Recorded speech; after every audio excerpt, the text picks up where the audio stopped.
Бұл сабақта электр тогының табиғаты мен химия әрекеті Фарадей заңымен танысайық.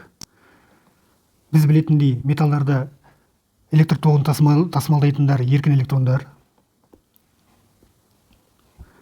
Электролиттерде иондар. Электролит дегеніміз еріткіш әрекетінен әр аттас иондарға ыдырайтын заттарды айтады.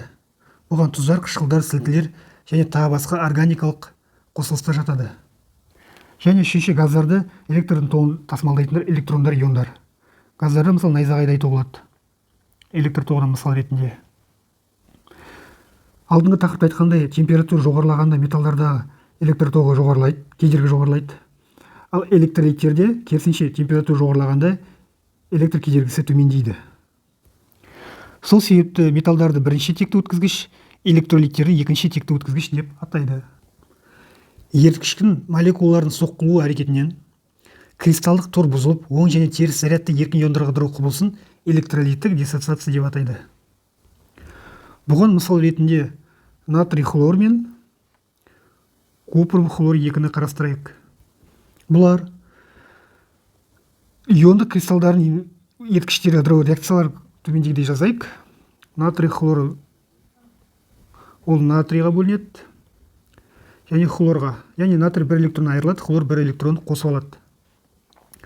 Купрум хлор 2 купрум және 2 хлор. Купрум бізде 2 электрон айырылады, бір хлор бір электрон қосып алады. Яғни бұл мысалдардан біз көріп тұрмыз, натрий хлор мен купрум хлор 2 оң және теріс иондарға ыдырады. Осы еріткіш әрекетінен ол ыдырап тұр ғой. Осындай заттарды электролит деп атайды. Иондар Q зарядтарымен қоса белгілі бір химиялық элементтермен М массаларының өздерін бірге тасиды. Олар осы суретте көрсетілген электродтан беттеріне бейтарап атомдарға айналып, таза химиялық элемент түрінде бөлініп шығады. Бұл құбылысты электролиз құбылысы деп атайды.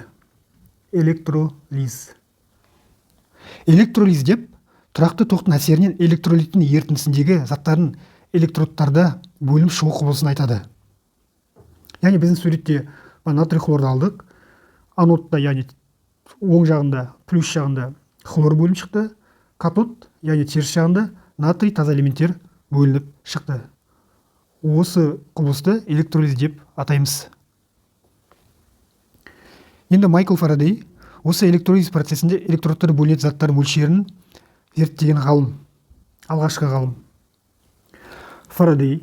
Майкл Фарадей тәжірибе жасау арқылы төмендегі формуланы қорытып шығарды.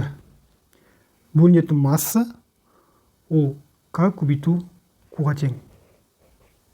Немесе Q деген бізде тоқ күші көбейтілген уақыт. Осындай формула қорытып алды.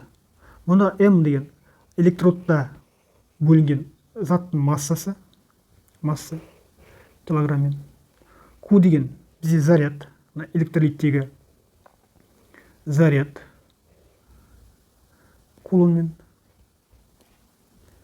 К деген электрохимиялық эквивалент деп аталады. Электрохимиялық эквивалент.